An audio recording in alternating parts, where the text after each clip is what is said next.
السلام عليكم، ازيكم عاملين ايه؟ يا رب دايما تكونوا بخير. الفيديو بتاعنا النهارده ان شاء الله هنعمل مع بعض الكفته المشويه.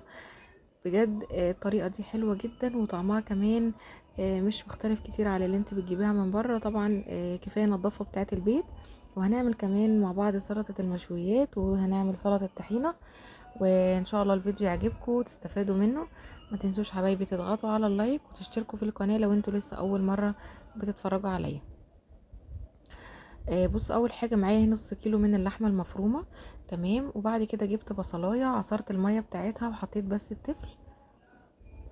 وبعد كده التوابل معايا ملح وفلفل اسود.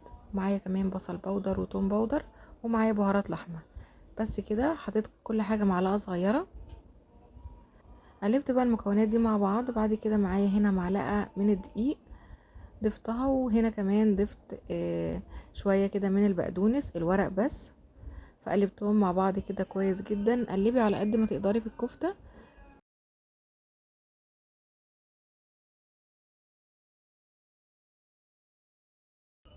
ادي بقى وقت كده في تقليب الكفته زي ما انت شايفين بتكون معانا كده بالشكل ده.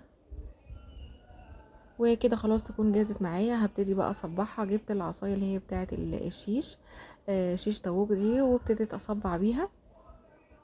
تمام. طلعي بقى الحجم اللي انت عايزاه في الكفته، عايزاها طويله شويه عايزاها قصيره، يعني زي ما انت عايزه. هبتدي بقى اصبع الكفته كده بالشكل ده. تمام.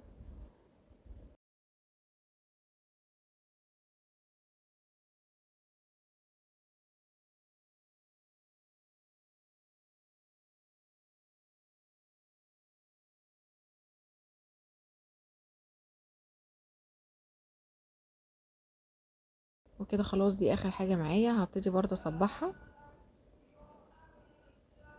وبس. هنا كده خلاص الكفتة جهزت معايا. هدخلها بقى في الفرن على درجة حرارة 200.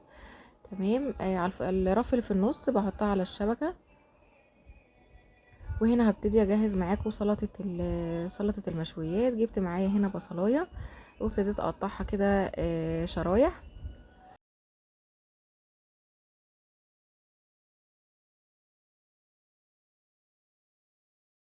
وكمان معايا خيار برضو قطعته.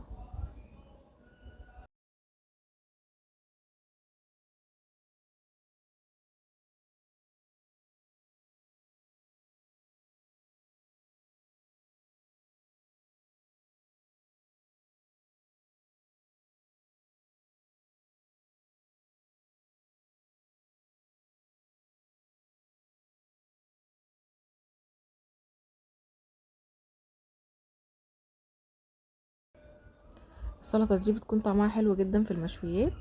تمام. ضفت هنا بقى بصل زي ما انتم شايفين وخيار وطماطم وكمان فلفل اخضر.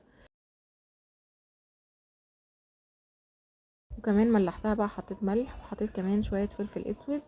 وحطيت كمان شوية من الشطة. تمام. وشوية كمان من الكمون بس. وحطيت معلقة كبيرة كده من الخل وعصرة ليمونة كبيرة. خلاص. وقلبت بقى كده السلطة مع بعض كويس. وكده السلطة تكون جهزت معانا. بتاعت النهاردة هنكتفي بس بالسندوتشات، مش هنعمل جنبها مكرونة ولا اي حاجة. وهنا هبتدي اجهز سلطة الطحينة. حطيت كده حوالي نص كوباية من الطحينة الخام. اعملي الكمية اللي انت محتاجاها. وحطيت بقى معاها ملح وفلفل اسود وحطيت كمون. وحطيت كمان كزبرة ناشفة وشوية كده من الشطة بس. ومية مغلية معايا. وابتديت بقى اخفف بقى الطحينة زي ما انتم شايفين كده. طبعا انت بقى تتحكمي في القوام اللي انت عايزاه. وكمان ضفت معلقة كبيرة من الخل.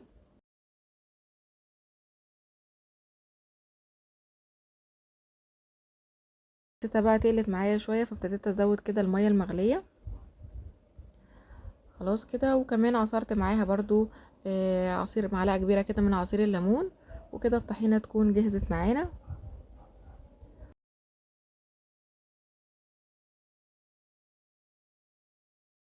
وهنا الكفتة خلاص طلعتها من الفرن. حطيت كده بقى فحمية كده على ورق فويل كده، فحمية عشان تدينا الطعم المشوي اللي بنجيبه من بره. بس. وغطيتها بقى لحد ما الفحمية اتطفت. وهنا خلاص الكفتة تكون جاهزت معانا، طرية جدا وطعمها حلو قوي. بجد بجد جربي الوصفة دي هتعجبك جدا. ان شاء الله الفيديو يكون عجبكم وتكونوا كمان استفدتوا منه. طبقوا بقى الوصفة دي وقولوا لي رأيكم كده فيها في الكومنتات. اشوفكم ان شاء الله في فيديوهات جديدة على خير، والسلام عليكم ورحمة الله وبركاته.